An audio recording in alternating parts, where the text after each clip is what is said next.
भनिन्छ।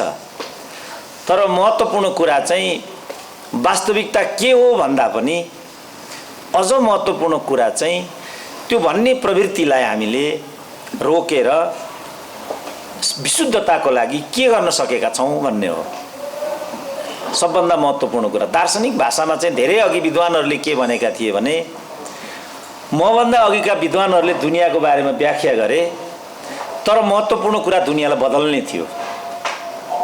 दुनियाँ कसरी बदलिन्छ त्यो महत्त्वपूर्ण कुरा हो।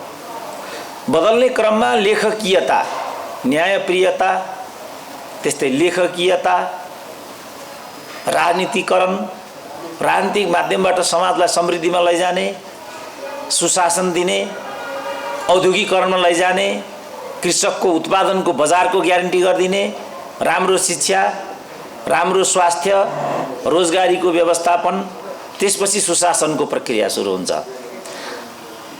महाभारतमा एउटा प्रकरण आउँछ, आज महाभारतको कुरा आयो, रामायणको कुरा आयो, एक विलक्षण वक्ताहरू परेको दिन भएछ, किनभने लेखकले नै आज कुञ्जी कुरा भनेर जानुभयो। हेर है केटा हो ख्यालठट्टा गरौला भनेर उहाँले सुरुमै विषय बाँधिदिनु हो। त्यसपछि यहाँ भड्किने स्थिति छैन, हावादारी कुरा गरेर जाने स्थिति आजको मञ्चलाई उपलब्ध होला जस्तो मलाई लागेन। श्रीमानमाथि पनि प्रश्न उठ्यो, अदालतमा कस्तो किसिमको कुरा भयो, अदालत पनि विवादमा आयो। कल्याण श्रेष्ठको एउटा स्कुल अफ थट भयो, सुरेन्द्र केसीको एउटा स्कुल अफ थट भयो, हामी पनि उम्किन पाउला जस्तो छैन। किनभने बेसिक कुरा छ यहाँ। कति अवस्थामा अदालतको जो परमादेशीय प्रक्रिया हो त्यो परमादेशीय प्रक्रिया ठिक होइन कि भन्नेमा म आफू पनि थिएँ। किनभने लोकतन्त्रमा राजनीतिज्ञहरूले दण्ड पाउने भनेको अदालत मार्फत होइन, जनताका प्रतिनिधिहरू मार्फत नै हो भन्ने स्कुल अफ थटबाट म त्यो बोल्थेँ। अब धेरै समय बितेको छैन, 5 महिना पनि बितेको छैन, व्यथिति र विकृति विसङ्गतिहरू एकदमै विस्तारित भएर गएका छन्। त्यसकारण सार्वभौम सत्ता सम्पन्न भनेको छ अहिलेको जनतालाई। अहिलेको संविधानले कति प्रश्नहरू उठे भने ती प्रश्नहरूको निरूपण र कसलाई दण्डित गर्ने नगर्ने भन्ने कुरा कानुनका धारा उपधाराहरूले होइन भन्ने मान्यता मेरो पनि छ।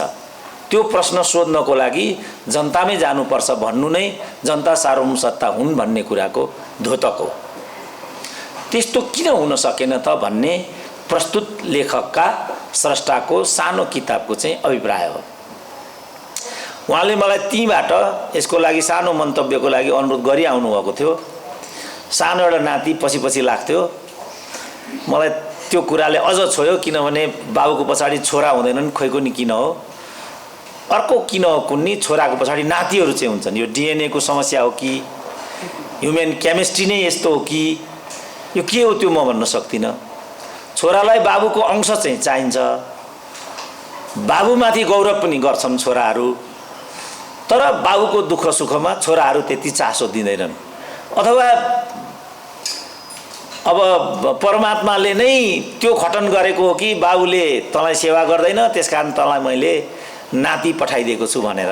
एकपल्ट म दमकमा एउटा कार्यक्रममा गएको थिएँ, जसको घरमा म बसेको थिएँ त्यो घरको भित्तामा एउटा वाक्य लेखिएको रहेछ, हरेक घरमा भगवानको उपस्थिति सम्भव हुँदैन, त्यसकारण भगवानले हरेक घरमा आफ्नो प्रतिनिधिको रूपमा आमालाई डिपुट गरेको हुन्छ भनेर।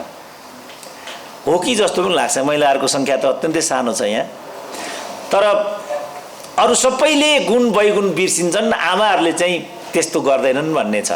किनभने उनी भगवानका प्रतिमूर्ति हुन्, साक्षात् भगवान नै आमा हुन् भन्ने छ। त्यसकारण नातिलाई देख्दा यो नातिको हजुरबाबु पनि यस्तै मायालु होला भने जस्तो मलाई लाग्ने गर्यो र मैले कोभिडको बीचबाट पनि यसलाई अध्यपान्त पढेर सानो मन्तव्य पनि मैले त्यहाँ पठाइदिएको थिएँ र यसमा उहाँले त्यसलाई सङ्कलित पनि गर्नुभएको छ। नेपाली समाजमा गुणग्राह्यताको पनि प्रब्लम छ।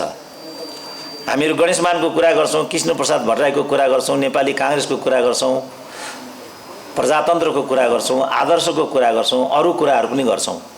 चाहिएका बेला गणेशमान, सुवर्ण शमशेर, कृष्णप्रसाद भट्टराईको तस्बिर पनि सजाउँछौँ, गुणगान पनि गाउँछौँ। तर उनीहरू त्यहाँबाट रुँदै रुँदै पराय घरमा जाँदा, आश्रममा गएर जिन्दगी बिताउँदाखेरि चाहिँ सुनेको नसुने गर्छौँ। अब त्यसको सजाय गोविन्दबहादुर शाहहरूले भोग्नुपर्छ। किनभने उहाँहरूले कृष्णप्रसाद भट्टराईलाई जसरी रेस्क्यु गर्न सक्नु भएन, त्यसपछि त्यसको दोष आजको पिँढीलाई लाग्दै गयो। यो सबै किन राजनीतिमा हुन्छ भन्ने प्रश्नलाई उहाँले केन्द्रमा राख्नु भएको। हाम्रो पालामा गुरु शिष्यको परम्परा थियो। गुरु शिष्यको परम्परा हुँदा हुँदै पनि त्यो सटिक थियो र आलोचनात्मक थियो। त्यसकारण शास्त्रहरूले के भन्छन् भनेदेखि गुरुको पनि कमजोरी छ भनेदेखि देखाइदिनुपर्छ, शत्रुको पनि राम्रो पक्ष छ भनेदेखि भनिदिनुपर्छ। तर हामी यो दुईटै कुरा गर्दैनौँ। आफ्नो जतिले नराम्रो गरे पनि हामी नदेखे जस्तो गर्छौँ, त्यसलाई क्षमा दिन्छौँ। परायले गरेको चाहिँ राम्रो भए पनि त्यसलाई हामी बाहिर ल्याउँदैनौँ, दुत्कारने कुरा मात्रै गर्छौँ। त्यसपछि समाजमा गुणशीलता र त्यो परिपाटी बन्दैन, बस्दैन। आज हामी ठ्याक्कै त्यहाँ छौँ। राजा महाराजाहरू जति नै खराब भए तापनि उनीहरूले 2-3टा कुरा चाहिँ गरेका थिए। पृथ्वीनारायण शाहले यो देशको जग हालिदिएका थिए। अघि शाहहरूको, मल्लहरूको, राजा महाराजाको कुरा लेखक आफैले उठाउनु हो। टिठलाग्दो व्याख्या पनि त्यहाँ भयो, सबै कुराहरू भए। हाम्रो गोविन्दबहादुर शाहजी आफै राजवंशको हुनुहुन्छ, शाह परिवारको हुनुहुन्छ। यो कुराले उहाँलाई असजिलो लाग्दैन, किन पचाइसक्नु भएको छ। किन पचाइसक्नु भएको छ भनेदेखि उहाँहरूले त यो देश दिनुभएको छ नि, त्यो गौरव छ उहाँहरूलाई। एउटा कुरा यो गरेको छ। अर्को कुरा पुरानो राज परम्पराले चाहिँ हामीलाई जोडेको छ। हामी 22 थियौँ, 24 थियौँ, एक अर्कामा आक्रान्तता हुन्थ्यो, हाम्रो एकले अर्कालाई सहन सक्दैनथ्यौँ, त्यो परिपाटी थियो। तर उनीहरूले यो देशलाई जोड्ने, विजय अभियान मार्फत जोड्ने एउटा यो गरे। त्यसपछि पूर्व पश्चिम राजमार्गको परिकल्पना गरे। यदि पूर्व पश्चिम राजमार्गको परिकल्पना हुँदैन थियो भनेदेखि सायद हाम्रो बिचमा भेटघाट भौतिक रूपमा यति चाँडै सम्भव थिएन, धेरै नै टाढा थियो। 2044 सालमा म सिलगढीमा डोटीको चिफ थिएँ। त्यति बेलासम्म पनि सेती अञ्चलसँग हामी जोडिएका थिएनौँ। नेपालगञ्जबाट हामीहरूले एक रात नाइटमा चढेर गौरीफन्टा पुग्नु पर्थ्यो। त्यहाँबाट उक्लेर हामीले धनगढीबाट माथि सिलगढी उडेर जानु पर्थ्यो। त्यो अवस्था थियो। यो 44 सालसम्मको कुरा हो। मेची महाकाली जोडिएको थिएन। कोदारी राजमार्गको त कल्पनै थिएन। अरू कयौँ राजमार्गहरू पनि बनेका थिएनन्। हुम्लामा म किन पनि पुगेको थिएँ भनेदेखि नेपालको सडक संरचनासँग नजोडिएका 77 जिल्लामध्ये एकमात्र जिल्ला हुम्ला हो। त्यो अहिले पनि जोडिएको छैन तल। मलाई लाग्छ 14 दिनभन्दा बढी लाग्छ होला तल सुर्खेत अथवा नेपालगञ्ज आइपुग्न त्यहाँबाट। कल्पना गरौँ त त्यस्तो अवस्थामा यो देश कसरी जोडियो होला। कल्पना मात्रै गरौँ न, एक्सनमा नजाउँ। यहाँ प्रहरीको अधिकारीजीहरू हुनुहुन्छ, फिजिकल काम कति गाह्रो छ भन्ने कुरा उहाँहरूलाई थाहा छ। तर अलिकति कल्पना गरौँ, 15 दिन भारी बोकेर, हतियार बोकेर शत्रुसँग लड्न, गण्डकी तर्न, कोशी तर्न, महाकाली तर्न, कस्तो थियो होला कल्पना गरौँ त। भिजन भनेको त्यो हो र उनीहरूसँग त्यो भिजन थियो। पूर्ण प्रतिबद्धताका साथ पृथ्वीनारायण शाह 52 वर्ष मात्रै बाँचेका थिए। 52 मध्ये 30 वर्ष चाहिँ कम्प्लिट पृथ्वीनारायण शाह युद्धको मैदानमा थिए। कीर्तिपुरको लडाइँ लडिरहँदाखेरि प्रधानमन्त्रीको हत्या भइसक्यो। त्यहाँ प्रधानमन्त्रीको हत्या भइसकेपछि पृथ्वीनारायण शाहलाई पनि काट्न आँट्यो एउटाले। अर्कोले के भन्यो भने राजालाई त राजाले मात्रै मार्नुहुन्छ, राजालाई रैतीले मार्नु हुँदैन भन्दा नभन्दै गोर्खाली सेनाको जवान बाठो थियो। पृथ्वीनारायण शाहलाई हत्तनपत्त त्यहाँबाट रेस्क्यु गरेर बचायो। होइन भने कीर्तिपुरकै युद्धमा पृथ्वीनारायण शाहको मृत्यु भइसक्थ्यो। यस्ता घटनाहरू त कति छन्। यहाँ मलाई स्लिप आएको हुनाले लामो गराउन सक्ने स्थिति भएन। त्यो तरिकाले उनीहरूले यो देश जोडेका थिए। त्यसकारण मैले के भन्ने गरेको छु भने हामीले लोकतन्त्रको, श्रीमानले सुन्नु होला, यो व्याख्या गरिदिनु होला कतै, हामीले लोकतन्त्र ल्याएका छौँ, हामीले जनयुद्ध लडेका छौँ, तर हामीले लोकतन्त्रको औचित्य सिद्ध गर्न सकेका छैनौँ, जनयुद्धको औचित्य सिद्ध गरेका छैनौँ। उनीहरूले 17 साल ल्याए, यो राज्य जोडे, निरङ्कुशता लादे, तर त्यसको औचित्य सिद्ध गर्न सके। पूर्व पश्चिम राजमार्गको मर्म त्यो हो। कोदारी राजमार्ग छिचोलेर भर्खरै फेरि म त्यहाँ पनि गएको थिएँ हेर्नको लागि कस्तो रहेछ स्थिति भनेर। नेपालका बाटाघाटामध्ये सबैभन्दा वर्स्ट बाटो त्यो रहेछ। मित्र राष्ट्रको प्रतीकको रूपमा रहेको त्यस सडकलाई त्यसरी राख्नु नेपाली शासकहरूको कायरता हो र हामीहरूको लाचारी हो।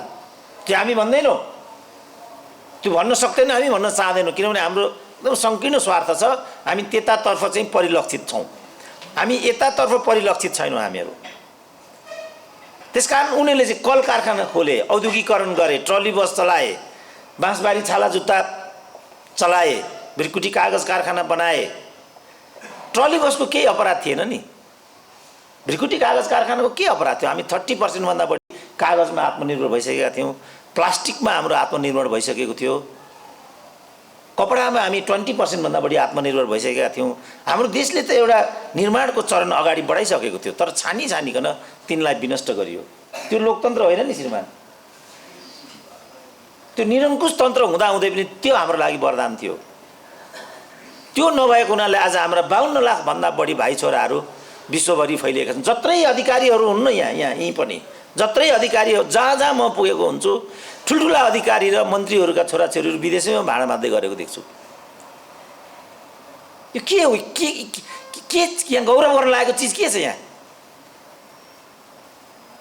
त्यसकारण हामीले हाम्रो कदमको औचित्य सिद्ध गर्न सकेका छैनौँ। उनीहरूले उनीहरूको कदमको औचित्य सिद्ध गर्न सकेको देख्छु म। लोकतन्त्र र निरङ्कुश तन्त्रको बिचको फासला नै यही हो हाम्रो देशमा। अब हामी कहाँ उभिने भन्ने कुरा, जस्तो अघि वक्ताहरूले ल्याउनु भयो, मेकाइभलीको कुरा ल्याउनु भयो, जोन लकको कुरा ल्याउनु भयो, गौतम बुद्धको कुरा लिएर आउनुभयो। अब म छुट्याउनु नै पर्छ होला, मलाई स्लिप आइसकेपछि। एकजना मित्र थिए मेरा, राजदूत भइसकेका, उनले त्यो देशमा राजदूत हुँदाको अनुभव सुनाउँदै निरङ्कुश तन्त्र त सबैभन्दा खराब हो भन्ने पहिलो चरणमा व्याख्या गरे। दोस्रो चरणमा तरह सुरेन्द्र सबैभन्दा महान व्यक्ति त गौतम बुद्ध रहेछन् नि त्यस्तो भने। अनि मैले तिनलाई भने, तिमीले त निरङ्कुश तन्त्र सबभन्दा खराब हुन्छ भन्यो, तर गौतम बुद्ध त राजाको छोरो थियो नि, तिमीलाई थाहा थियो भने। मैले म एकचोटि बाथरुम गरेर आउँछु भनेर उता गएको मान्छे फेरि कहिले पनि फर्केर त्यहाँ आउन आएन, किनभने उसले फर्केर त्यहाँ अनुहार देखाउन सक्ने स्थिति नै थिएन। तपाईँ राजा हो कि, तपाईँ काङ्ग्रेस हो कि, तपाईँ कम्युनिस्ट हो कि, त्यो कुरा गौड हो। तपाईँको आचरण चाहिँ कस्तो, त्यो चाहिँ महत्त्वपूर्ण कुरा हो। तपाईँ राजा हुनुहोस् तर प्रजातान्त्रिक आचरण देखाउनुहोस्, तपाईँ प्रजातान्त्रिक हुनुहोस् तर अलोकतान्त्रिक आचरण देखाउनुहोस्। अनि के तपाईँको अर्थ भयो र? अहिले न्यायालयको कुरा पनि त्यही हो। मलाई एकदम खेद लाग्थ्यो कि चोलेन्द्र शमशेर त्यहाँ कसरी प्रधान न्यायाधीश भएका होलान् भनेर। मैले कल्याण सिन्हालाई पनि बारम्बार सम्झिन्थेँ, उहाँको पनि यसमा काहीँ न काहीँ त हात होला भनेर। प्रशस्त बदनाम पनि गरेको थियो। अघि उहाँको सबै कुरा सुन्दाखेरि त्यो उल्टो हो भन्नुभएको छ, त्यो विचारलाई पनि अब हामी लैजान्छौँ। किन उल्टो कुरा समाजमा गरिन्छ भन्ने कुरा पनि हामी सेयर गर्छौँ, कुनै पनि कुरा हामी छोड्दैनौँ। त्यसपछि मैले ठाउँ ठाउँ चोलेन्द्र शमशेरको बारेमा नकारात्मक कुरा भन्थेँ। भर्खरै चोलेन्द्र शमशेरलाई प्रधान न्यायाधीशको बाटो खोलिदिने ताकाका कानुन मन्त्री नरहरि आचार्यको आत्मकथा प्रेसमा जान लागेको रहेछ। त्यसको पहिलो खण्डको पहिलो अध्याय चाहिँ सोसियल मिडियामा मैले पढेँ, जुन चाहिँ कसरी प्रधान न्यायाधीशहरू चोलेन्द्र शमशेरको बाटो खोल्ने खालका न्यायाधीशहरूको नियुक्ति कसरी भइयो भन्ने कुरा त्यहाँ अक्षरशः उल्लेखित छ। श्रीमानले त्यो हेर्नु भ्याउनु भएको छ कि छैन? यदि नभ्याउनु भएको भए अलिकति म भन्छु त्यसमा समय लिएर। त्यसमा उहाँ के भन्नुहुन्छ भने, प्रकाश वस्तीहरूको बहिर्गमनपछि त्यहाँ 7-8 जना न्यायाधीशहरूलाई चाहिँ बहिर्गमन गराउनु पर्ने प्रपञ्च विद्यमान थियो, किनभने उनीहरूमाथि राजनीतिक ट्याग लागेको थियो। त्यति बेलाको सरकार चाहिँ उहाँहरूलाई त्यहाँबाट बाहिर पठाउनको लागि कृत सङ्कल्पित थियो, तर न्यायाधीश नियुक्त नगरिकन भएको थिएन, जो यो चोलेन्द्र शमशेरकै टिम हो, 8 जना न्यायाधीशहरूको टिम हो त्यो। उहाँ चाहिँ ठुल्ठुलो कानुन व्यवसायीहरूको घरमा जान थाल्नुभयो अरे, उहाँले त्यहाँ लेखेको। त्यो अनुसार उहाँ जानुभयो, सायद शम्भु थापाकोमा जानुभयो, धरानको दाल हरिहर दालकोमा जानुभयो, रमण श्रेष्ठहरूकोमा जानुभयो होला। ठुल्ठुला न्यायाधीश कानुन व्यवसायी भनेका त यिनीहरू नाम त लिनु भएको छैन, तर वरिष्ठकोमा गएँ भन्नुहुन्छ उहाँले। र उहाँले अनुरोध गर्नुभयो न्यायाधीश बनिदिनु पर्यो, के गर्ने कसो गर्ने भन्दा उहाँहरू कोही पनि त्यसमा तत्पर हुनु भएन। उहाँहरू प्रकाशहरूलाई नल्याउन कृत सङ्कल्पित हुनुहुन्थ्यो। ठुलो सहानुभूति त्यो प्रकाशहरूका माथि नरहरि आचार्यको, खास गरी उहाँको म्याडमको डिनरको आयोजना पनि गरियो घरमा, उहाँकै घरमा। तर उहाँहरूलाई छनौट गर्न सकिएन। ठुल्ठुला अधिवक्ताहरू न्यायाधीश हुन नचाहने, जसलाई बनाउनु पर्ने वरियतामा भएका उहाँहरूलाई नबनाउनेपट्टि सरकार कृत सङ्कल्पित हुने। अब के गर्ने त भन्ने विकल्प, चुनौती उहाँलाई भएपछि उहाँले के निर्णय गर्नुभयो भने पुनरावेतनका वरियता प्राप्त मध्येबाट कहाँ न्यायाधीशहरूलाई सर्वोच्चमा लैजाने निधो गरिसकेपछि वरियताको नम्बर 1 मा चोलेन्द्र शमशेर हुनुहुन्थ्यो। त्यसपछि चोलेन्द्र शमशेर प्रधान न्यायाधीश हुने बाटो खुलेको हो भन्ने कुरा उहाँले त्यहाँ खुलाउनु भएको छ। मलाई कस्तो पश्चाताप जस्तो भयो भने निरन्तर 2 वर्ष मैले हाम्रो देशको प्रधान न्यायाधीशलाई पब्लिकली कन्डेम गरेँ र के भने वास्तवमा चोलेन्द्र शमशेरको प्रधान न्यायाधीश हुने ल्याकत होइन।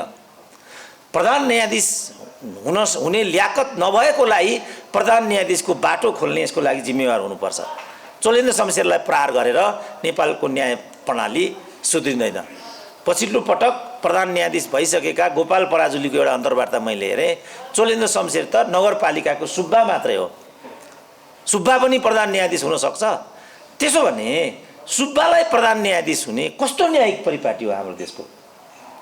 कल्याण श्रेष्ठ जस्तो नाम चलेको देशको गरिमामय प्रधान न्यायाधीश मञ्चमा भएको बेला यो कुरा नभनेर स्लिप आयो भन्दैमा कहिले भन्ने त?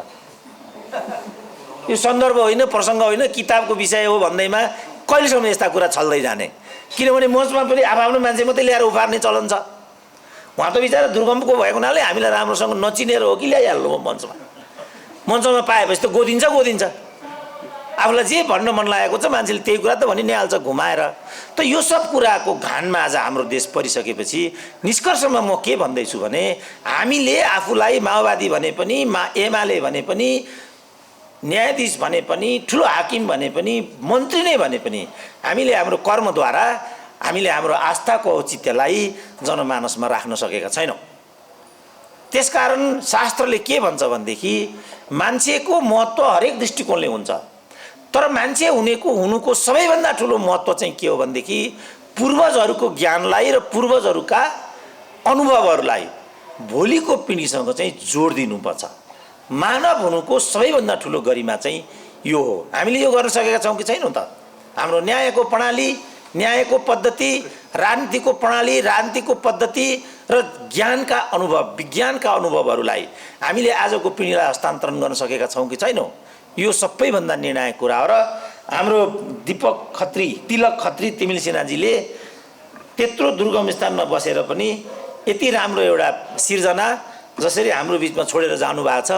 अघि 2 जना समीक्षकहरूले साह्रै राम्रो तरिकाले त्यसमाथि समीक्षा पनि गरिदिनु भयो। किनभने यहाँ त एउटा विषय छ, अर्को विषयमा बत्तिएर जाने प्रचलन नै छ।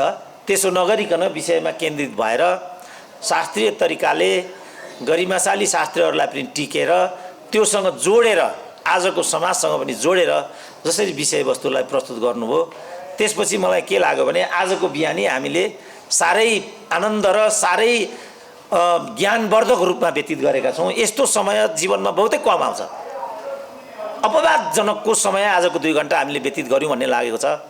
कल्याण श्रेष्ठजी साह्रै राम्रो वक्ता हुनुहुन्छ, साह्रै राम्रो न्यायाधीश पनि हुनुहुन्छ। अझ उहाँका कुरा सुन्न पनि बाँकी छ। मैले 1-2 ठाउँमा उहाँका कुरा सुन्ने पनि मौका पाएको थिएँ र ती कुराहरूलाई 1-2 ठाउँमा उद्धरणमा पनि ल्याएको थिएँ। तर अपराधीहरूले बिचमा फेरि उहाँलाई नै भिलेन बनाएर प्रस्तुत गरिदिए। हामी अन्यलमा पऱ्यौँ। आज यति पनि नसुनेको भए त मै पनि चोलेन्द्र शमशेर जस्तो उहाँलाई लखेटै गर्थेँ होला जस्तो अहिले डर लागिराखेको छ।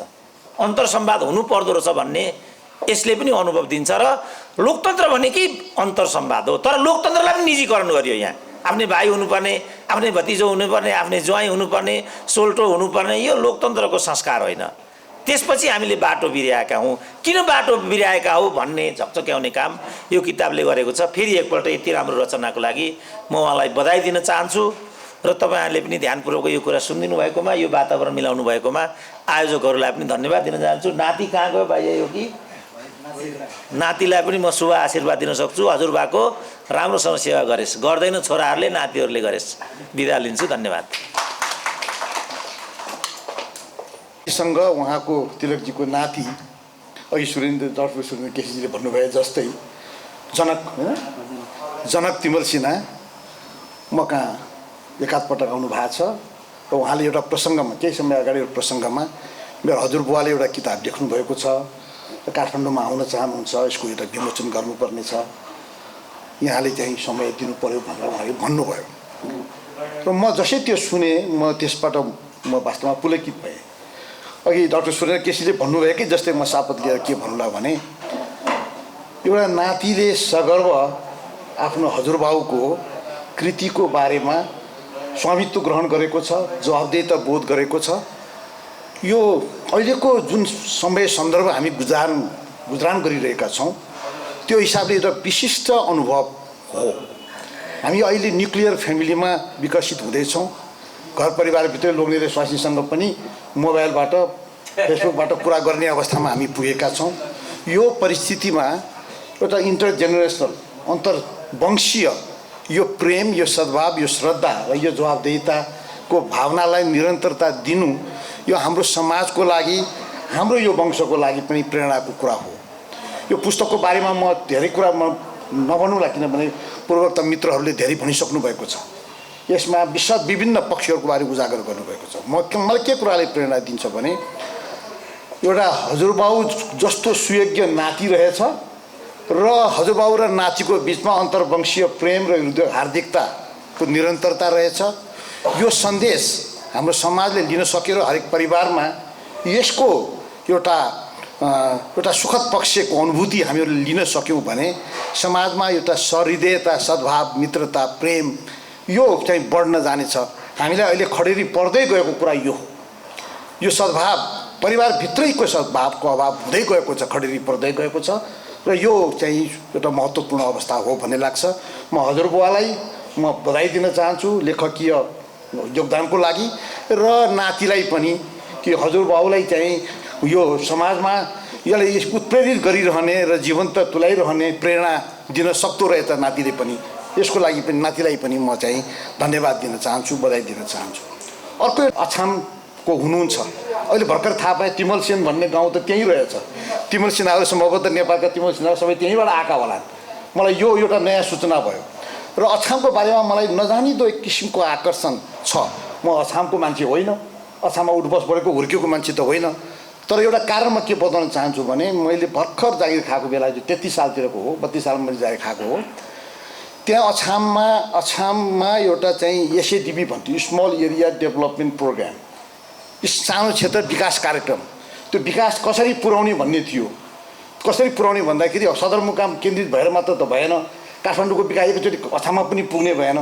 त्यस कारणले त्यो क्षेत्रको एउटा क्षेत्र निर्धारण गर्ने र एकीकृत विकास, शिक्षाको हुन्छ कि कृषिको हुन्छ कि वनको हुन्छ कि के हुन्छ, त्यो विकासभित्र सर्टेन अवधारणा छ। त्यो अवधारणालाई एक क्षेत्रमा त्यो विकास अवधारणा प्रयोगमा ल्याइसकेपछि, त्यो क्षेत्र विकसित भइसकेपछि त्यो क्षेत्रको विकासको चाहिँ प्रभाव छिमेकी गाउँहरूमा फेरि पर्दै जान्छ र विकास चाहिँ यसरी स्पिल ओभर इफेक्ट भन्छ नि, यो छरिएर अनि जिल्लाव्यापी हुन्छ। त्यो एउटा अवधारणा उतिखेर सोचिएको थियो र त्यो क्षेत्र निर्धारण गर्ने सिलसिलामा म त्यहाँ पुगेको थिएँ। अघि डाक्टर सुरेन्द्रले भन्नुभयो जस्तै हल्लिँदै नेपालगञ्ज हुँदै, नेपालगञ्जबाट गौरी फन्टा हुँदै, त्यहाँबाट फेरि 3 दिन चाहिँ धनगढीमा प्लेनको टिकट पर्खिँदै अनि साफे बगरमा जाँदै अनि फेरि चाहिँ त्यो बेलपाटा हुँदै अनि त्यहाँ त्यतिखेरको दरबारमा म एक रात बसेको छु। उतिखेर कृष्णबहादुर राहुल भन्ने राष्ट्रिय पञ्चायतको सदस्य हुनुहुन्थ्यो। त्यो अवसर म सम्झिन्छु। म त्यो सम्झना छु र नजानिदो रूपमा मैले त्यो कैलाश खोलाको चाहिँ माछा पनि खाएको छु। कैलाश मान्डो, मस्त मान्डो केही भन्छ, मस्त मान्डो, त्योमा गएको पनि छु। अनि यो मान्डो भने के हो भन्ने कुरा मलाई थाहा थिएन। त्यो मान्डो भन्ने कुरा म त्यहाँनिर आगे काठमाडौँको मान्डो र त्यो मान्डोको बिचमा कहीँ न कहीँ सम्बन्ध होला, त्यो प्रेरणा यहाँ होला भन्ने मलाई लाग्दछ। त यो अछामको बारेमा थोर मेरो जुन एउटा मेरो मनस्पटलमा जुन छाप भएको थियो र तिलकजी अछामको हुनुहुन्छ, यसले फेरि मलाई अर्को एउटा आकर्षण दियो। र अहिले पुस्तक हेर्दै जाँदाखेरि उहाँ सुदूर भनौँ न अछाममा उतिखेरको दुर्गम जिल्ला हो, म बाजुरासम्म पुगेको छु, मेरो आफ्नो अनुभव छ। त्यो अलिक खान पनि पाएँ कि पाएन भन्ने अनुभव छ। तर त्यहाँ त्यो ठाउँमा बसेर शैक्षिक सेवा दिएर बसेको व्यक्तिले राष्ट्रको यति बिना चिन्तन, मलाई के लाग्छ भने काठमाडौँ केन्द्रित धेरै ठुल्ठुला भलुमहरू doctoral research, post doctoral research धेरै गर्न सक्नु होला। यो संसारमा देखाउन लागेका कृतिहरू हामीले बनाउन सक्छौँ होला, तर विचारहरू काठमाडौँमा मात्र केन्द्रित छैनन्। विचारवान मान्छेहरू काठमाडौँमा मात्र बस्दैनन्। हाम्रो गाउँ ठाउँमा दूरदराजमा बस्ने मान्छेहरू पनि उत्तिकै विवेकशील र चिन्तनशील छन् र राष्ट्रको बारेमा निरन्तर चिन्ता गरिरहन्छन् र उहाँहरूले दिएका जुन चिन्तनहरू हुन् त्यसको सम्बद्धता हामी सबैमा देशभरि छ र देश बाहिर पनि छ। यो मोफसलको विद्वतालाई हामी कदर नगर्ने र मोफसलको विद्वतालाई हामीले काठमाडौँ केन्द्रित सोचले थिच्ने र त्यसलाई रिकगनाइज नगर्ने यो किसिमको विभेद हामीहरूसँग भएको हुनसक्छ। त्यसलाई चिर्ने हिसाबबाट पनि आजको यो प्रसङ्ग धेरै महत्त्वपूर्ण छ। मोफसलमा भएको साहित्य होइन र मोफसलमा लेखिएका गीत होइनन् र मोफसलका अनुभवहरू अनुभव होइनन् र मोफसलमा ज्ञानका ज्योति आउन सक्दैनन् र काठमाडौँ जम्मै ज्ञानको ज्योति यहीँ उत्पन्न भएका हुन् र होइन नि। त्यस कारणले यसले मोफसलको जुन एउटा आञ्चलिक साहित्य, राजनीतिक साहित्य भनौँ, यो आञ्चलिक साहित्यको हिसाबमा जसरी यो पुस्तक चाहिँ विकसित भएको छ र आज हामीले चाहिँ विमोचन गर्ने बिन्दुमा आइपुग्यौँ, म यो कृतिको लागि म तिलकजीलाई हार्दिक बधाई ज्ञापन गर्न चाहन्छु। र सूत्रहरू छन्, त्यो सूत्रहरू यहाँ चिन्ता, राष्ट्रियताको चिन्ता छ, राजनीतिको चिन्ता छ, शासकीय प्रबन्धको बारेमा चिन्ता छ, हाम्रो जीवनशैलीको बारेमा चिन्ता छ, हाम्रो वनस्पतिको संरक्षणको बारेमा चिन्ता छ, कोभिडका असरहरूको चिन्ता छ, विकासका चिन्तनहरूको कुराहरू छ। यहाँ सूत्रहरू छन्, सरोकारहरू छन्। ती सूत्र र सरोकारलाई हामीले समीचीन अलिकति संवेदनशील भएर हेऱ्यौँ भने यो गागरमा सागर छ। यसबाट धेरै साहित्य, धेरै सिद्धान्तहरू वा धेरै अध्ययनहरू गर्न सकिन्छ, विस्तारित गर्न सकिन्छ। यो एउटा क्लू हाम्रा विकास समस्याको बारेमा, शासकीय समस्याको बारेमा, राजनीतिक समस्याको बारेमा धेरै क्लूहरू यहाँ लेखिएको छ। यो क्लूलाई ग्रहण गरेर एक्सप्यान्ड गर्न सक्छौँ, हामी थ्योराइज गर्न सक्छौँ, रिसर्च गर्न सक्छौँ। यो आफैमा सिद्धान्तको रूपमा नहोला, सिद्धान्तको लागि कडी हुन सक्दछ। त्यस कारणले यसबाट यो गागरमा सागर जस्तो भएको छ, धेरै महत्त्वपूर्ण सरोकारहरू यहाँ व्यक्त भएको छ। म यस हिसाबले पनि यसको महत्त्व म हेर्न सक्दछु। यहाँ धेरै कुरा त के भने प्रजातन्त्रको बारेमा छ, राष्ट्रियताको बारेमा छ चिन्ता, त शासकीयको बारेमा चिन्ता छ, कोभिडसम्मको चिन्ता छ, हाम्रो व्यवस्थापन क्षमता कता गयो भन्ने कुरा छ। हामी अहिले अब डाक्टर सुरेन्द्र केसीले केही कुरा उठाउनु भएको छ प्रजातन्त्रका कुरा, उहाँसँग म अलिकति सहमत के पनि कारण छु भने प्रजातन्त्रको निजीकरण भयो कि म अस्ति एक ठाउँमा भन्दै थिएँ, डेमोक्रेसी कम्पनीको रूपमा विकसित भयो। डेमोक्रेसी चाहिँ पब्लिक गुडको रूपमा, सार्वजनिक सेवाको रूपमा होइन कि कम्पनीको रूपमा विकसित हुनेको छ। यो कल्चरको रूपमा विकसित हुनुपर्ने, संस्कारको रूपमा विकसित हुनुपर्ने, एउटा जिन्दगीको दैनिक व्यवहारको रूपमा विकसित हुनुपर्ने प्रजातन्त्र दलहरूको माझमा बाँडफाँटमा परेको प्रजातन्त्र छ। मैले के भन्नु, हरेक जुनसुकै निर्णय, आज न्यायपालिकाको कुरा गरौँ वा जुनसुकै कुरा गरौँ, जुनसुकै महत्त्वपूर्ण निर्णायक क्षण, एमसिजी भन्नु कि जेसुकै भन्नुहोस्, जुनसुकै निर्णायक क्षणमा पुग्दाखेरि दललाई सोध्यो भने दुईवटा कुराले उसलाई गाइड गरेको जस्तो लाग्छ। हुन त यो आरोप जस्तो लाग्ला, म माफी चाहन्छु, यसको अन्यथा असर पर्न गएछ भने म के भन्छु भने हरेक कुनै पनि एउटा विचारणीय बिन्दु राष्ट्रलाई, प्रजातन्त्रको लागि, जनजीविकाको लागि सरोकार पर्ने विषय आएछ भने पनि दलले सोच्ने कुरा के भने मेरो भागमा के पर्छ। पहिलो प्रश्न त्यो हेर, मेरो भागमा के हुन्छ, यो आएर के हुन्छ, मलाई के हुन्छ, पहिलो प्रश्न।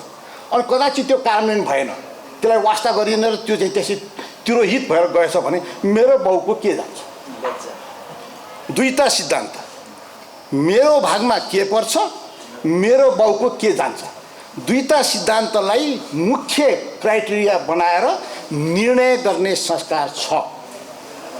प्रजातन्त्र कस्तो भयो भने अहिले दलहरूको प्रजातन्त्र भयो। प्रजातन्त्र जनताको प्रजातन्त्र हो, अनि दलहरू त कडी हुन्, उनीहरू इन्ट्रेस्टलाई आर्टिकुलेट गर्ने माध्यम हुन्। आफै प्रजातन्त्र होइन दलहरू, दल हुनु आफै प्रजातन्त्रको त्यो त होइन। प्रजातन्त्रबाट जनताले के पाए, हक अधिकारको संरक्षण भयो कि भएन, न्याय पाए कि पाएन, जीवनस्तरमा सुधार भयो कि भएन, जीविकाका माध्यमहरू बढे कि बढेनन्, यी कुराहरू हुन् र ती निर्णय प्रक्रियामा जनताको सहभागितालाई आह्वान गर्नुपर्ने। अहिले कस्तो भयो भने दलहरू चाहिँ अलि बलिया दलहरू निस्केका छन् र जनता तर्साउँदै हिँडेका छन्। दलहरू, नेताहरू जनता थर्काउने र जनतामाथि आधिपत्य मेरो छ भन्ने, जनता वस्तु होइनन्, स्वामित्व ग्रहण गर्ने दलका स्वामित्वभित्रका रैतीहरू होइनन्।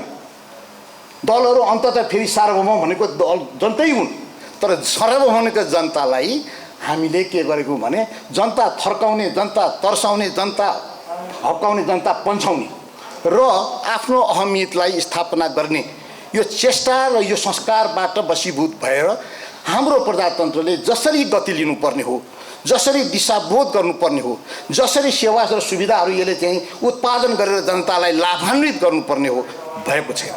नेता ठुल्ठुला भएर जनता ठुल्ठुला भएनन्, जनताको सुख दुःखमा सम्बोधन भएन, जनता उपेक्षित हुँदै गए र नेताहरू अपेक्षित हुँदै गए र यो विरोधाभासको माझमा हामीहरू बसेका छौँ। र त्यसैले डाक्टर सुरेन्द्र केसीसँग भन्न चाहन्छु म कि यो प्रजातन्त्रलाई हामीले मुक्त कण्ठले प्रजातन्त्रमा किताबमा लेखेको प्रशंसा गरेर के हुन्छ? जनताले जबसम्म प्रजातन्त्रलाई भोग्न पाउँदैन, यथार्थमा भोग्न, त्यो भोगको सुख भोग, प्रजातन्त्रको सुख भोगको हिस्सामा जनताको सहभागिता जबसम्म हुँदैन र त्यो नेता भोगको मात्र जब विषय बन्दछ भने जनताले क्वेसन गर्ने अधिकार राख्दछ। नठानुन् दलहरूले कि उहाँहरूले सार्वभौम सत्ताको प्रतिनिधित्व गर्नुहुन्छ। जनताले आफ्नो सार्वभौम सत्ता आफैसँग राखेको छ र जसरी चाहिन्छ त्यसरी प्रयोग गर्न जनताले जान्दछ र जसका विरुद्ध चाहिन्छ त्यसको विरुद्ध खनिन पनि जान्दछ र सक्नु पनि पर्दछ। मैले दलहरूको विरुद्ध उक्साएको होइन, फेरि म दलहरूको विरुद्धमा खालि मैले भन्न के भन्यो भने तपाईँहरू जवाबदेहीपूर्ण हुनुहोस्, विवेकशील निर्णय गर्नुहोस्। मलाई कहिलेकाहीँ आजकल अलि चाहिँ प्रसङ्ग आएको छ, विवेकमा प्रश्न गर्ने पनि कोही कोही निस्केको छ। विवेक त म दाबी गर्दिनँ, म विवेकशील मान्छे हुँ भनेर धेरै ठुलो दाबी छैन, किनभने मैले जिन्दगीमा गरेका निर्णयहरूमा कति विवेक पुग्यो होला पुगेन होला त्यो जनताको माझमा छ, जनताले निर्णय गर्न सक्दछ। म विवेकको बारेमा धेरै ठुलो दाबी गर्ने कुरा हो जस्तो मलाई लाग्दैन। विवेकको सकेसम्म विवेकशील अभ्यास गर्ने हो, विवेकको अधिक त्यसको स्वामित्व ग्रहण गरेर दाबी गर्ने विषय होइन। कुरा त म के भन्छौँ भने विवेक चूडामणिको कुरा गर्नुपर्छ। शङ्कराचार्य धेरै अगाडि लेखेका विवेक चूडामणिको कुरा गर्नुपर्छ। अघि उहाँ हाम्रो चाहिँ शान्तिजीले प्रादेशिक सार्वभौम सत्ताको अखण्डताको सार्वभौम सत्ताको कुरा एउटा दृष्टिकोण र अर्को चाहिँ भनौँ न युधिष्ठिरका चाहिँ सार्वभौम सत्ता क्या हो त्यो द्वन्द्व निकाल्नु भएको छ। म के भन्छु भने सत्यको सार्वभौमिकता, विवेकमा चाहिने कुरा के हो भने सत्यको सार्वभौमिकता, सत्यको सार्वभौमिकतालाई मनन गरेर निर्णय गर्न सक्नुभयो भने तपाईँले चुक्नुपर्ने कुनै ठाउँ हुँदैन। सत्य हो सार्वभौम, सत्य हो विवेक, विवेकको अनुशीलन र प्रयोग भनेको सत्यको अन्वेषण गर्ने हो। त्यसमा कति इमान्दार ढङ्गले हामीले काम गर्छौँ भन्ने कुरा हो। आज वास्तवमा आज जुनसुकै कार्यपालिका, विधायिका, न्यायपालिका कतै पनि सन्तोष गर्ने ठाउँ छैन। तिनै तहको सरकार, स्थानीयदेखि प्रदेशदेखि सङ्घीयसम्म हेऱ्यो समस्याग्रस्त देखिन्छ। संविधान त राम्रै बनाएको भनेको हो, राम्रो बनाएको संविधानको राम्रो भोग हुनु पऱ्यो नि, राम्रो कारण राम्रो नतिजा हुनु पऱ्यो नि। संविधान राम्रो देखाउनलाई लेख्या होइन नि, संविधानको राम्रो भोगहरू पाउनलाई लेख्या हो नि। संविधान कार्यान्वयन ठिक दशाले हुनु पऱ्यो नि। खै गरेको दलहरूले त्यो जवाबदेही त निभाउनु पर्दैन थियो र? आजसम्म 6 वर्ष हुँदाखेरि यदि गऱ्यौँ नि, हामी सम्पूर्ण यात्रा तय गरेर भनेको छैनौँ। जति सकिन्छ त्यति यात्रा त तय गर्नु पऱ्यो नि, कुनै सङ्केत नआउने। सबैले आफ्नो चाहिँ प्रतिरक्षा गर्ने, आत्मरक्षाको बिन्दुमै आफ्नोलाई आफ्नो दुनो सजाउने र आफूलाई चाहिँ प्रतिवाद गर्ने हिसाबले प्रतिवाद गरेर केही हुन्न। म चाहिँ वास्तवमा भन्नुहुन्छ भने तपाईँ जसुकै आरोप लगाउनुहोस्, म यसको खण्डन मण्डनमा म छैन, म खण्डनै गर्न चाहन्छु। जस्तो देख्यो त्यस्तै भन्नुहोस्। तपाईँको वाक स्वतन्त्रता छ र वाक स्वतन्त्रता सँगसँगै विवेकको पनि दायित्व छ। विवेकशील ढङ्गले आफ्नो वाक स्वतन्त्रताको प्रयोग गर्नुपर्छ। मुख चाहिँ खालि चलाउने मात्र, मुखले चलाउने त फेरि विवेक होला नि, मुख मात्र दिएको त होइन होला नि। त्यस कारणले यस्तो कुरा छ। म वास्तवमा हामी चाहिँ धेरै खण्डमा सामाजिक सञ्जालको कुरा गर्नुभयो उहाँ चाहिँ हाम्रो मान्यजीले। सामाजिक सञ्जाललाई हामीले चाहिँ सदुपयोग गर्नुपर्छ है। यो विज्ञानले दिएको हाम्रो त्यो उपलब्ध गराएको एउटा प्रविधि हो, लाभ दिनुपर्छ। सामाजिक सञ्जाललाई हामीले फतुर कुरा गरेर सामाजिक भ्रमजालमा रूपान्तरित गर्न दिनु हुँदैन। हामी हरेकले हरेकलाई जवाबदेही बनाउने कोसिसमा राख्नुपर्छ। मैले भनेका कुराहरू साँचो भन्न त भने मैले राति सुत्दाखेरि त्यो भनेर मलाई निद त लाग्छ, निद लाग्यो अलिक थाहा पाएको छु नि जेसुकै होस् भन्छु कि भन्दैनौँ। त्यो आफूले आफूलाई एकाउन्टेबल जबसम्म बनाउँदैन अरूसँग एकाउन्टेबिलिटी माग्ने अधिकार राख्दैनौँ। यो कुरा हामीले विवेकशील ढङ्गले विचार गर्नुपर्छ। त्यस कारणले मैले भन्छु, मलाई अलिकता यो चाहिँ भन्नु अलिकता चाहिँ अघि शब्द प्रयोग गर्नुभयो हाम्रो डाक्टर केसीले, भिलेनाइज गर्ने। भिलेनाइज त तपाईँको अधिकार, तपाईँले चाहिँ जस्तो चाहिन्छ त्यस्तै देख्नुहोस्, जस्तो मन लाग्छ त्यस्तै भन्नुहोस्। बुद्धको एउटा चाहिँ प्रेरणा म के भन्छु भने बुद्धलाई अङ्गुली मालले त यस्तो सन्यासी, टुप्पी कटुवा, यो सबैका छोराछोरी बिगार्ने, जम्मै जोगी बनाएर लैजाने, घर बाँड्ने, दुनियाँ गाली उनलाई बेसरी गरे। कति भिक्षा माग्न गएको थियो, एक मुठी चामल दिएको भएर सिद्धि आएको थियो, बेसरी गाली गरेछ। सुनेछ अनि के भनेछ भने अनि तिम्रो कुरा सिद्धियो अनि सिद्धियो, तिमीले दिएको भिक्षा मैले लिएन भने के हुन्छ नि, नलियो म फिर्ता लिन्छु नि, त्यसको अघिदेखि गाली गरेको मैले लिइनँ भने के हुन्छ नि। तब अवाक भयो। त्यसपछि अङ्गुलीमाल स्वयं बुद्धको शिष्य भएर भिक्षु भएर हिँडे। रूपान्तर यसरी हुन्छ, खण्डन गर्नु छैन। मैले गाली तपाईँ शब्दकोशमा धेरै शब्दहरू छन्, गाली गरेको हुन्छ, त्यो गाली गरेको मैले शब्दै पछि खण्डन गरेर मलाई त्यो समय जिन्दगीमा त्यति धेरै समय कहाँ छ र? सबैका सबै कुराहरू चाहिँ सुन्ने बुझ्ने र खण्डन गरेर कहाँ फुर्सद छ र? आफूलाई पवित्र राख्नुहोस्, आफ्नो चिन्तनलाई सृजनशील राख्नुहोस्, यो हो कुरा हामीले गर्नुपर्ने। र आज यो पुस्तकको कुरा गर्दाखेरि फर्केर आउँ, मलाई विकासको बारेमा जुन सोच राख्नुभयो, राष्ट्रियताको चिन्तन, राष्ट्रियता खतरामा छ भन्ने कुराको उहाँले चाहिँ एहसास, एउटा तिलक खत्रीलाई हुने जुन एउटा जनजीवनको सार्वभौम अनुभूतिको प्रतिबिम्ब, यो किताबमा ती अनुभूतिहरूको सँगालो छ। यसलाई धेरै ठुलो शास्त्रीय युनिभर्सिटीको शास्त्रीय अध्ययनको विषय बन्न सक्ला नसक्ला, त यो सार्वभौम अनुभूति जो छ त्यसबाट हाम्रो चाहिँ निर्णायक तहमा बसेका मान्छेहरूले पाठ सिक्छ कि सिक्दैन, त्यसबाट कुनै लक्षणहरू ग्रहण गर्न सक्छ कि सक्दैन, इन्द्रियमा रहेका जुन रङहरू पढ्न सक्छ कि सक्दैन, यो क्षमता राख्न सक्छ कि सक्दैन। यिनीहरू विकल्प रहितै हुन् त? विकल्प त सत्यको मात्रै विकल्प हुँदैन, अरू सबै कुराको विकल्प हुन्छ। सत्य किन सत्य भनेको के हो, त्यो जुन खण्डनीय हुँदैन, जसको आदि पनि छैन र जो अन्त्य पनि हुँदैन, त्यो जो अग्लो पनि हुँदैन र होचो पनि हुँदैन, जो हिजो पनि थियो र आज पनि छ, जो मर्दैन, त्यो सत्यलाई जीवनमा प्रेरणाको रूपमा हामीले ग्रहण गर्न सक्यौँ भने मलाई लाग्छ। आर्थिक हिसाबले मलाई एउटा पेचिलो के लागिरहेछ भने हामी चरम उपभोक्तावादमा लागेका छौँ। राष्ट्रिय स्वाधीनताको कुरा गर्दाखेरि आर्थिक सार्वभौमिकता, आर्थिक स्वावलम्बन, आर्थिक आत्मनिर्भरता हामीले निश्चित नगरेपछि राजनीतिक सार्वभौमिकता कति पक्का होला विचार गर्नुहोस्। 90% हामी आयात गर्छौँ, 10% बदला निकास गर्छौँ। सबै हाम्रो अर्थतन्त्र राजस्व त्यो पनि भन्सारमुखी छ। भन्सारमा महँगा गाडी लिएर पैसा लिएर त्यो पैसाको आडमा तलब भत्ता खाएर अनि यहाँ धुवा चढाएर अनि त्यो पैसाले हाम्रो चाहिँ दैनिक चाहिँ शासकीय भने तलब भत्ता सुविधाको सम्म खर्च, सामान्य खर्चसम्म, साधारण खर्चसम्म चलाउने र विकास खर्च के छ भने ऋणमा वैदेशिक सहायता, विदेशी ऋण र अनि आन्तरिक ऋण, तीनटा ऋणको भरमा 3 खरब चान्चुनको चाहिँ बजेट बनाउँछ। खर्च गर्ने बेला 1.5 खरबभन्दा बढी गर्दैन, त्यो पैसा पनि आउँदैन, आन्तरिक ऋण पनि सङ्कलन गर्न सक्दैन, विदेशिक ऋण पनि आउँदैन। 1 खरब भन्यो भने 50 अरब आउँछ, वैदेशिक ऋण चाहिँ 30-40 अरबमा वैदेशिक सहायता घट्दो छ। अन्तर्राष्ट्रिय समुदायको नजरमा नेपाल एउटा राम्रो गन्तव्य हुन छोडिसक्यो। यो चाहिँ सहायता दिन पाए हुन्थ्यो भन्ने मुलुकमा पर्दैन, केवल चाहिँ स्ट्राटेजिक इन्ट्रेस्ट भएका 1-2वटा मुलुक बाहेक यो इन्ट्रेस्टमै पर्दैन। अनाकर्षण भइसक्यो हाम्रो विचारले, संस्कारले, व्यवहारले, किन प्रतिबद्धताहरू पुरा गर्दैन नि ढङ्गका। हाम्रो चाहिँ लगानीको लागि विश्वसनीय वातावरण छैन नि, भ्रष्टाचारको चरमचुरी छ नि। 1 रुपियाँको प्रोजेक्ट सुरु गरे पनि 7 रुपियाँ 10 रुपियाँ पुग्छ, त्यो छ नि कुरा यहाँ। त्यस कारणले यस्तो किसिमबाट अनि फेरि कस्तो छ, 50औं लाख हाम्रो चाहिँ युवा जनशक्ति विदेशी रोजगारमा गएको छ, 40-45-50 डिग्रीको गर्मीमा काम गर्दछन्, बाकसमा बन्द भएर आउनुपर्ने परिस्थितिसम्म पुग्दछ। त्यसरी ल्याएको सम्पत्ति हामीले सस्तो मोबाइल किन्ने, लुगा किन्ने, भाडामा बस्ने, होटेलमा जाने, खर्च गर्ने र त्यो पैसा चाहिँ चरम उपभोक्ता, सेभिङ नगर्ने, बचत नगर्ने, यो बचत नगर्ने संस्कृति हो। ऋणम कृत धृतम पिबेत मात्र हो। हामी लगानी गर्नलाई त बचत चाहिन्छ नि। यो संविधान महँगो छ कार्यान्वयन गर्नलाई, 31वटा हक छ, हरेक हक चाहिँ $अरब का हक हुन्, अरबौँ लाग्छ हरेक हकलाई। यो संविधान बमोजिमको हक चाहिँ जनताले साँच्चै दिने हो भने हामीले विकासको चरम उत्कर्षमा पुग्नुपर्ने छ। प्रशस्त राजस्व हामीले चाहिँ बचत गर्नुपर्ने छ र संविधान कार्यान्वयनमा लगाउनु पर्ने छ। ऋण लिएर संविधान कार्यान्वयन गर्न सक्छौँ, सम्भव छ। त्यस कारणले हामी के भन्दैछौँ, संविधानको कार्यान्वयन भएन। कार्यान्वयन हुने त छाँटै छैन, औकातै छैन। साधारण खर्चमा जसको अर्थतन्त्र समाप्त हुन्छ, जसको बचतै छैन, व्यक्तिगत रूपमा पनि बचत छैन, राष्ट्रको पनि बचत छैन। बचतै नभएको चाहिँ व्यक्तिले आफ्नो खर्च, आफ्नो विकास के गर्छ?